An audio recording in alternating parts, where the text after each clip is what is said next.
They're lining up early for the debut of the Michael Jackson movie, This Is It. It looks as if it will be a huge hit for Sony's Columbia Pictures, with some estimates that I've seen running as high as $600 million worldwide for a limited 2-week run. $600 million in a 2-week run, which purports the film to show a relatively healthy, vibrant Michael Jackson. And it's coming even as authorities in California appear stalled in the investigation of the facts and circumstances of Jackson's overdose drug death there in California in late June. Working to make sure credit is given where credit is due, on Saturday, yesterday, the Reverend Al Sharpton honored Michael's embattled dad, Joe Jackson. Here's Reverend Sharpton.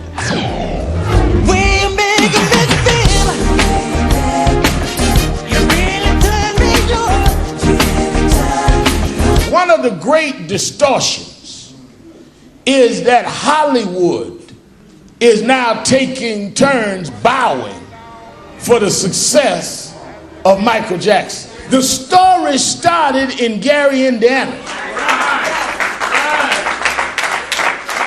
when a still working man working 2 jobs with his wife raised 9 children in 2 rooms and believed in the talent of his children and drove them to where the whole world had to hear them sing and dance and made them the biggest stars the world has ever seen. While everybody takes their bows at the premiere, I want the world to know there wouldn't have been a Michael Jackson had there not been a Joe and Catherine Jackson. Thank you very much. Thank you very much. I'm not the speaker as the Reverend Sharpton is. I work very hard in bringing up my family into show business. And one thing I did do, I did not let everybody stop me. I kept moving on forward with it. But one thing I really wanted to make my family known all over the world, which was hard to do, but it was done. Now, since I don't have Michael with me anymore, and it was hard losing him, and I cannot believe that he's gone. But what happened to me after the memorial, I took it very hard. Every place I went, the first thing it looked like when I walk into the building, his songs started playing, and I will live with it forever. I intend to carry Michael's legacy forever, as long as I'm living. Thank you much. With the Reverend Al Sharpton, who today honored the patriarch of the Jackson clan, Joe Jackson. Reverend, it was a stirring sermon there, and you really gave accolades where I think that they are appropriate. Are you concerned, though, that there's been so little action on the investigation into the facts and circumstances of Michael's death? I am. I mean, no one would have made me believe in June when this happened that we still would not know anyone that is being held accountable. There has been no prosecutions. Nothing has been done. And I'm beginning to be very alarmed at where is this going. And now we're seeing the film come out saying how healthy Michael was. Well, then what happened? So, Joe, on the eve of the debut of the film, This Is It, you have an image being portrayed of your son as being healthy, vibrant. Do you believe that is an authentic portrayal? I'm sort of like worried about that movie because I don't think it's no real acting in it. You know, it's just rehearsals. And the main thing, I'm worried about what the media are going to say after it's being shown. Now, I understand that it's making a lot of money all over the world. Mike always had wanted to do movies and direct movies and things of that sort, but it's too bad he didn't get a chance to do that. I can't believe he's not here. I'd rather see him alive than dead, you know, so that's one of the reasons I didn't go to the memorial and to watch the previewing of the memorial, I would say, to watch him in the casket there, because I didn't want to remember him laying up in a box. I always wanted to remember him on stage, you know, performing and making people happy and enjoy. Well, the film does at least portray him as active and vibrant and charismatic. I mean, there is that upside, isn't there? I guess so. I haven't seen none of the film. I'm waiting to see what it's going to be like. You, Joe, have really been the scapegoat, it seems to me. You have been portrayed by the enemies of, well, I won't even say the enemies. You've been portrayed by certain people with certain commercial interests as the man who was abusive, who dragged Michael down, who in every negative way possible affected your son. My kids was properly raised, you know, and I just didn't let them run the streets like some of the other kids in their neighborhood and things of that sort, because those kids was getting in a lot of trouble. But one thing I always tried to do was raise them properly and respect the older people and everybody. I'm really happy. How do you describe your relationship with Michael in the last few years of his life?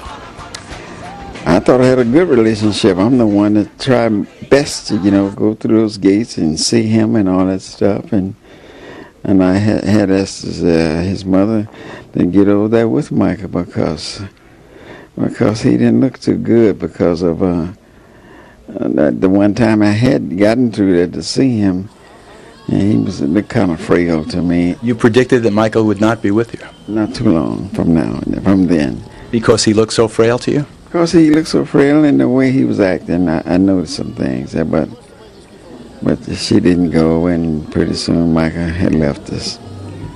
The children, how are your grandchildren, and how are they dealing with life with their father gone?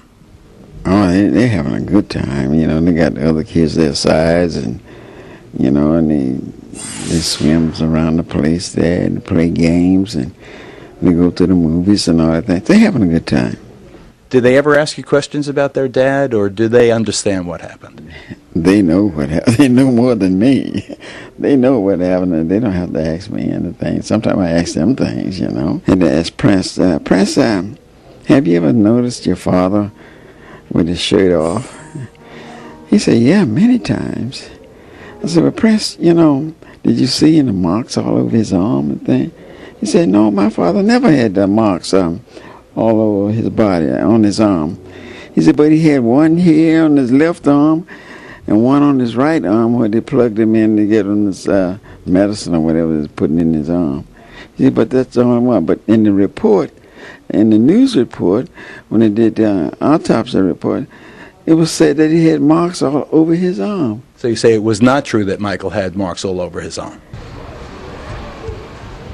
If they were there, and like they said they were there, they came up there some other kind of way. Do you believe, as you said at the time, that there was foul play here, or do you think this was a tragic accident, your son's passing? I think it was foul play, and it's still investigated. It's still being investigated. They're not going to finish until they get to the bottom of it. Rather, they're not finished with it because I believe the doctor's just the fall guy. Are Michael's children going to be in show business? Hey, that's up to them. Do they have talent? Of course. Yeah, all the Jacksons have talent. Joining me with the latest on the criminal probe of Jackson's death, the star of Judge Janine Pirro joins me. Why don't you like Joe Jackson?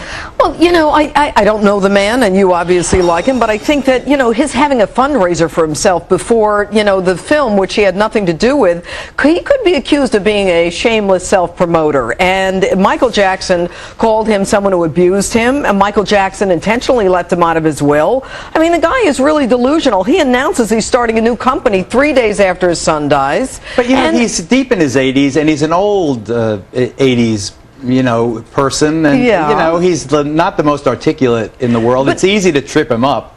Well, clearly, Geraldo, but the truth is that it's Michael that we kind of take our lead from. And Michael told me in 2005 that he loved him, and that was well after he told the Martin Bashir on ABC that his father abused him. Right. Well, then why was he specifically left out of the will? I mean, you know, well, but the money goes to Mama, and Mama takes care of, you know, the grandchildren. And I think that's only appropriate. Mama was granted custody. He said that we're going to raise these kids ourselves, and I get it. He's old, but at the same time, he's not stupid. He's making a lot of money.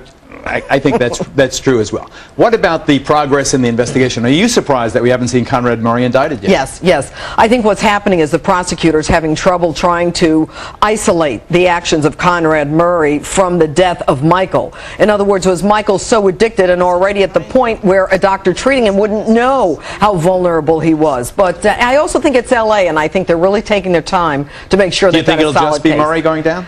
It shouldn't be. It should not be. It should not be. I agree with that. I agree with that. He is the most immediately responsible, but certainly not the only one. There are other